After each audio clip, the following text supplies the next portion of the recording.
Selamat datang di channel Pemuja Malam. Jangan lupa like, share, and subscribe ya. Terima kasih.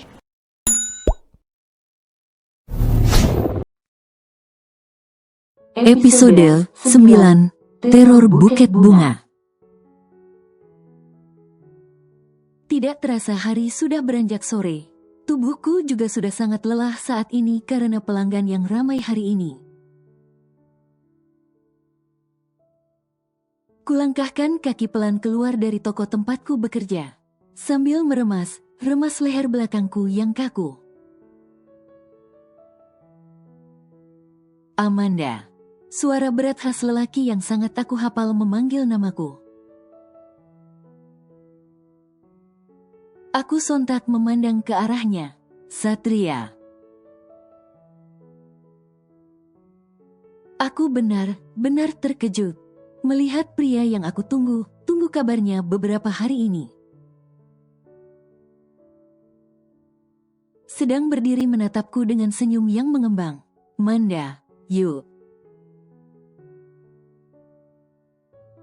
Dan satu suara lagi memanggilku dari arah yang berbeda. Aku tahu pasti itu suara siapa.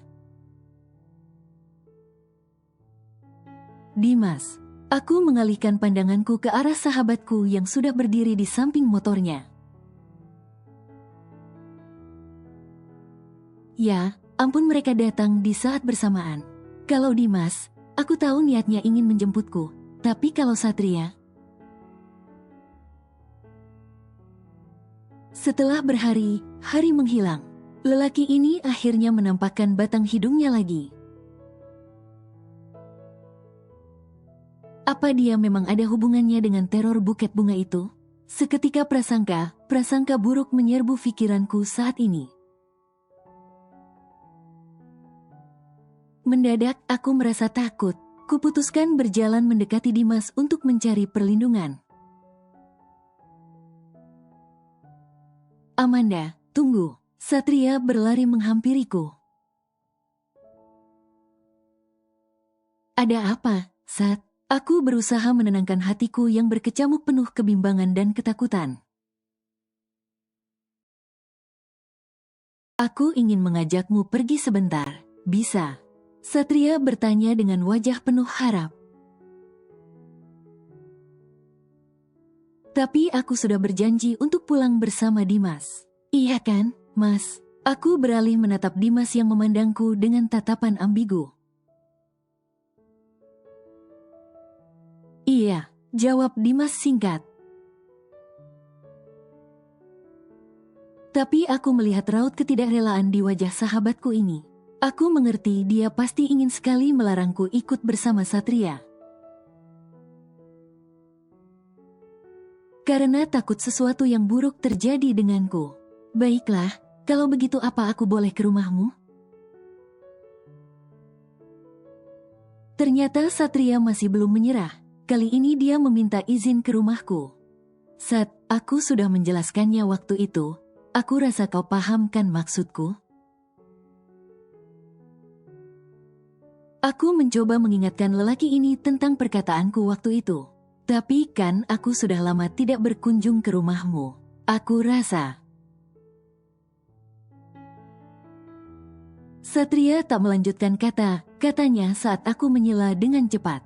Sat, sudah ya, aku lelah dan ingin pulang. Lain waktu saja kita mengobrol lagi.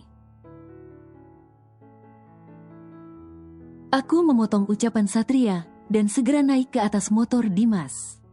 Dimas pun segera menyalakan motornya dan melaju meninggalkan Satria begitu saja. Manda, Amanda. Aku masih bisa mendengar teriakan Satria memanggil namaku. Sebenarnya aku senang sekali bisa melihatnya lagi. Tetapi entah mengapa prasangka buruk terus menghantui pikiranku tentang Satria. Dan teror bukit bunga itu. Aku yang baru mengenal Satria tentu tidak tahu pasti tabiatnya. Aku juga tidak bisa menilai dia baik atau tidak hanya dari sikap hangat dan perhatiannya saja. Siapa tahu dia itu psikopat atau punya kepribadian ganda, mungkin saja bukan. Aku juga tetap harus menggunakan logikaku daripada perasaanku saat ini. Matahari sudah merangkak naik tepat di atas kepala. Teriknya juga terasa menusuk kulit. Ku lirik arloji di tanganku yang sudah menunjukkan pukul 12 lewat. Itu artinya sudah tiba waktu makan siang. Seperti biasa, aku dan Kikan akan bergantian untuk makan, dan hari ini giliran aku yang terakhir. Dan disinilah aku sekarang, di ruang karyawan yang sempit dan sedikit gerah. Baru saja aku hendak menikmati makan siangku. Terdengar sayup suara seorang pria dari luar yang terdengar sedikit gaduh. Kuabaikan saja, paling juga pelanggan yang komplain. Itu biasa terjadi di toko ini, maklumlah namanya juga manusia. Terkadang ada saja yang tidak sesuai keinginannya, dan saatnya makan siang, tapi lagi ku urungkan. Karena tiba-tiba pintu ruang karyawan terbuka, atau lebih tepatnya dibuka oleh seseorang yang sangat aku kenal. Satria. Aku terperangah saat melihat seseorang yang membuka paksa pintu ruangan ini. Sedang berdiri memandangku dengan tatapan yang sulit diartikan. Dialah Satria, lelaki yang aku rindukan sekaligus aku hindari. Amanda, kita harus bicara. Satria mendekatiku dan menutup kembali pintu ruangan ini dengan kakinya. Ketakutan seketika menyerbuku. Mau apa laki ini? Mengapa dia bisa masuk ke sini? Semua pertanyaan itu berlarian di pikiranku. Kau mau apa? Aku sontak berdiri dan mundur menjauhinya. Aku benar-benar takut. Apa benar yang dikatakan Dimas? Lelaki inilah yang menerorku. Dan sekarang dia mau melancarkan aksinya lagi? Lalu kemana Kikan dan bosku? Kenapa mereka tidak menolongku? Manda, kenapa kau ketakutan seperti itu? Satria semakin melangkah mendekatiku. Begitupun aku yang terus mundur dan akhirnya badanku membentur tembok. Aku terperangkap, ingin rasanya aku berteriak saat ini. Kau mau apa? Menjauhlah, aku mulai gemetaran. Ada apa, Amanda? Kenapa kau ketakutan melihatku? Satria menghentikan langkahnya dan memandangku dengan wajah yang penuh kebingungan. Aku mohon pergilah, jangan menggangguku. Aku mulai meracau dan berteriak histeris. Aku benar-benar takut dengan Satria. Aku takut dia menyakitiku seperti kata Dimas. Amanda, kau kenapa? Satria melanjutkan langkahnya mendekatiku dan tanpa basa-basi dia mendekap tubuhku dengan erat. Aku memberontak berusaha melepaskan diri dari dekapannya, tapi sia-sia, tenaga Satria cukup kuat. Aku pasrah dan mulai terisak. Ampuni aku, jangan sakiti aku. Aku terus meracau memohon di dalam dekapan Satria. Hei, kau bicara apa? Siapa yang akan menyakitimu? Satria masih berusaha menenangkanku di dalam dekapannya. Aku tahu kau pasti sakit karena aku melarangmu untuk datang ke rumahku. Makanya kau meneror dan akan menyakitiku kan? Aku mulai membeberkan penyebab ketakutanku kepada Satria. Teror, teror apa? Aku tidak sepicik itu, Amanda. Satria melepaskan dekapannya dan memandang tajam ke arahku. Kali ini aku semakin takut, dia pasti marah. Habislah aku, siapapun tolong aku. Sekarang tenanglah dan ceritakan apa yang sebenarnya terjadi. Kenapa kau ketakutan melihatku? Dan teror apa yang kau maksud? Satria bertanya dengan wajah yang penuh harap sekaligus bingung. Aku terdiam sejenak, berusaha mengatur nafas dan detak jantungku yang tidak karuan. Apa yang harus aku lakukan? Apa aku harus menceritakan semuanya kepada Satria? Aku benar-benar takut dan bingung saat ini. Amanda, katakanlah, kenapa kau diam? Ada yang menerorku kemarin. Dia mengirim bunga dan surat ancaman. Aku berpikir mungkin pengirimnya adalah kau. Aku berbicara dengan suara yang gemetar. Aku benar-benar takut sekali. Apa? Ya, Tuhan, bagaimana bisa kau berpikir itu perbuatanku? Aku tak mungkin melakukan itu kepada orang yang... Kata Satria terputus, membuat aku penasaran dengan kelanjutannya. Lelaki itu terlihat emosi, dia mengusap kasar wajah tampannya. Maaf, abis aku takut sekali. Kau menghilang setelah aku melarangmu datang ke rumahku. Dan tak lama kemudian teror itu terjadi, mungkin saja kau sakit hati. Gemetar aku mengatakan semua itu. Sebenarnya aku ingin bertanya kelanjutan kata Satria yang terputus tadi. Tapi aku tak punya cukup keberanian. Manda, aku tak mungkin sejahat itu. Andai pun kau menyakiti hatiku, aku juga tidak akan melakukan itu. Aku bukan menghilang setelah pertemuan kita waktu itu. Aku mendapatkan kabar bahwa ayahku sakit keras. Dan malam itu juga aku berangkat ke Medan untuk menemui ayah. 2 hari kemudian, ayahku meninggal dunia. Dan kemarin siang aku baru saja tiba di sini dan segera menemuimu. Satria menjelaskan apa yang sebenarnya terjadi. Aku melihat kejujuran dan raut penuh kesedihan di wajah lelaki ini. Seketika aku merasa bersalah kepada Satria. Aku malu sudah bersikap seperti tadi.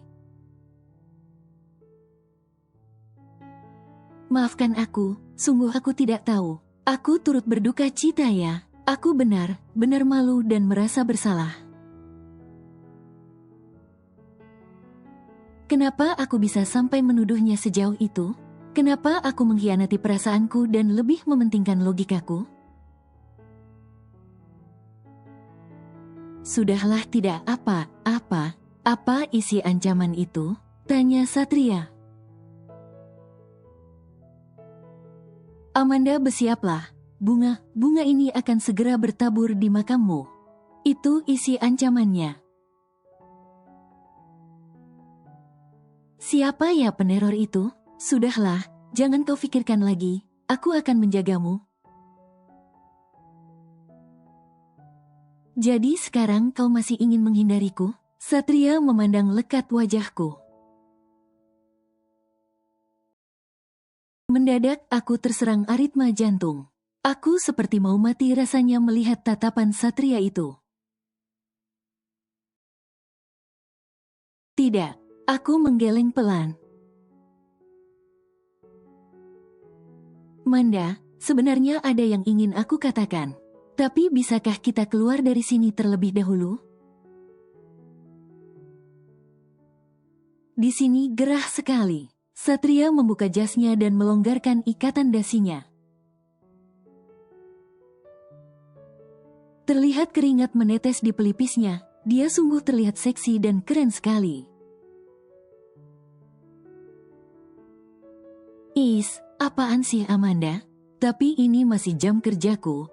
Aku tidak bisa kemana-mana.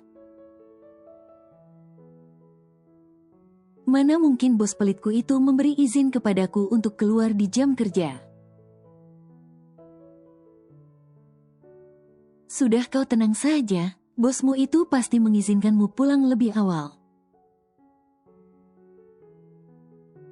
Sama seperti dia mengizinkanku masuk ke ruangan ini. Satria mengembangkan senyum di wajah tampannya. Aku menjadi semakin penasaran. Apa yang dilakukan Satria sehingga bosku mengizinkan dia masuk ke sini?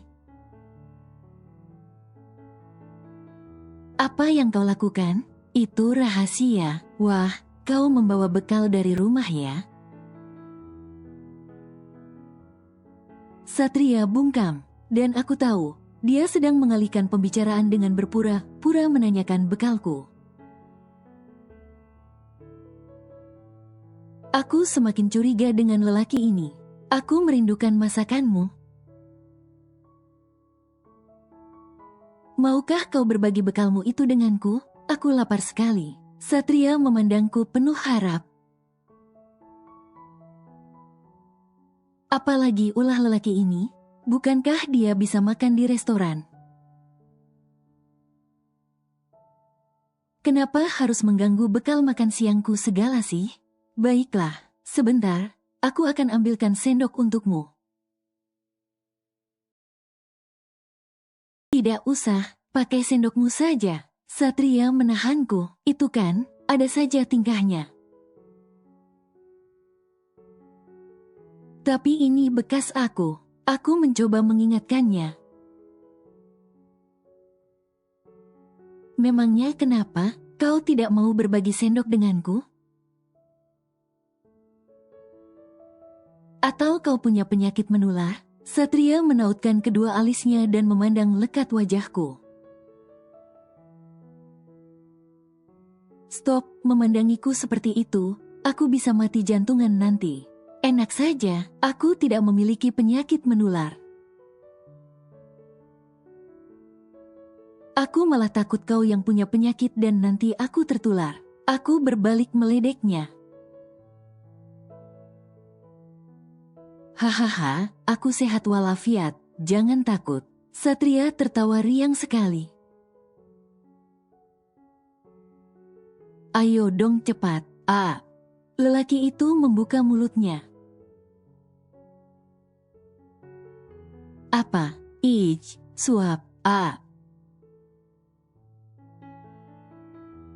Satria memintaku menyuapkan makanan ke mulutnya. Dan apa itu tadi? Dia berbicara dengan begitu manja. Sebenarnya lelaki ini kenapa sih? Aneh sekali tingkahnya. Aku pun menyendok nasi dan lauk lalu menyuapkannya ke mulut Satria. Seperti seorang ibu yang sedang memberi makan anaknya. Dia mengunyah makanan dengan tersenyum. Kau juga makan dong. Satria berbicara dengan mulut yang penuh. Lucu sekali lelaki di hadapanku ini. Dan jadilah aku makan siang ditemani lelaki aneh ini. Adegan suapan pun terus berlanjut sampai bekal makan siangku habis tak bersisa. Tapi hatiku masih penasaran, apa yang dilakukan Satria sampai bosku mengizinkan dia masuk untuk menemuiku di sini? Setelah selesai makan siang, Satria mengajakku pergi bersamanya. Aku sedikit ragu, tapi saat bertemu bosku di depan meja kasir, dia malah tersenyum ramah sambil melambaikan tangan kepadaku. Bosku tidak marah dan malah tersenyum begitu manis. Saat aku pergi di jam kerja, aku semakin penasaran. Aku harus cari tahu nanti.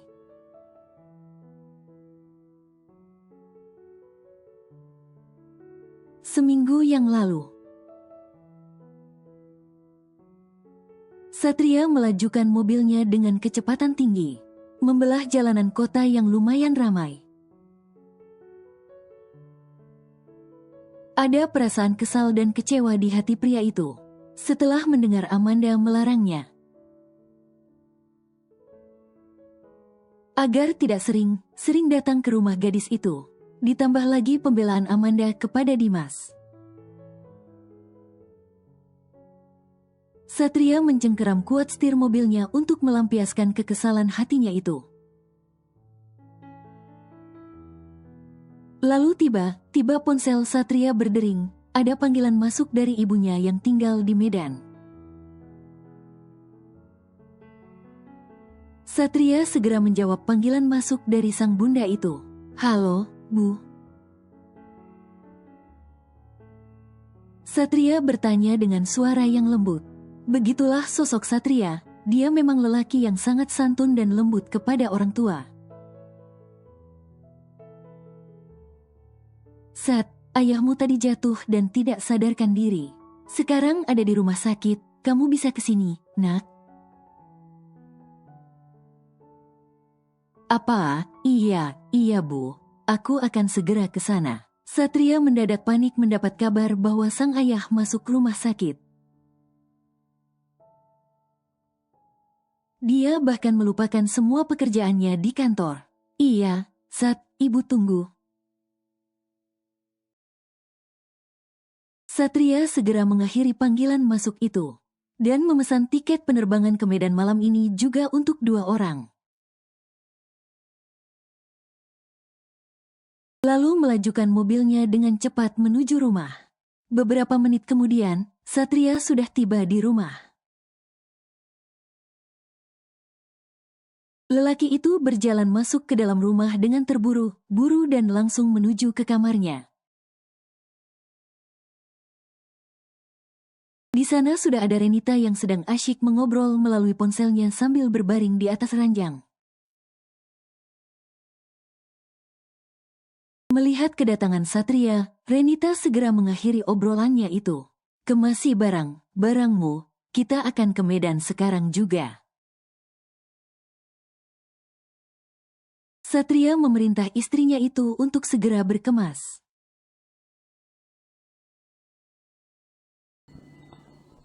Bersambung.